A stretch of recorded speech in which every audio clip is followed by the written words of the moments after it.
Bangladesh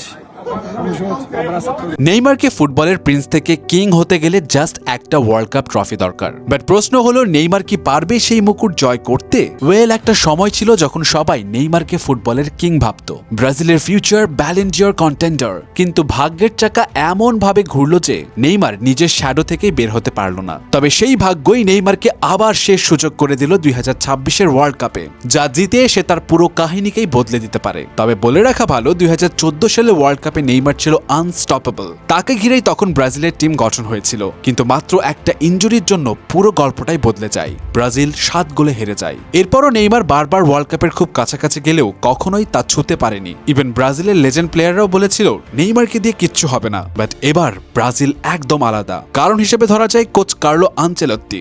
normally ফুটবলে কিছু coach প্লেয়ারকে সিস্টেমে ফিট করে, কিন্তু আনচেলত্তি সিস্টেমকে প্লেয়ারদের হিসাব মোতাবেক বানায়। Vinicius, Raphinha, Endrick, Casemiro, Marquinhos. অনেক বছর পর ব্রাজিলকে প্রমিজিং মনে হচ্ছে। তবে এবারও প্রবলেম হলো নেইমার। সে ইনজুরি থেকে কামব্যাক তো করেছে, কিন্তু সবার ধারণা নেইমার এবারও ফিনিশ। তবে শুধু আসল ফুটবল প্রেমীরাই জানে এই প্রিন্সের শেষ ডান্স এখনো বাকি। হয়তো কার্লো আনচেলত্তি সেই সিক্রেট মেশিন যে নেইমারকে কিং বানাতে পারে।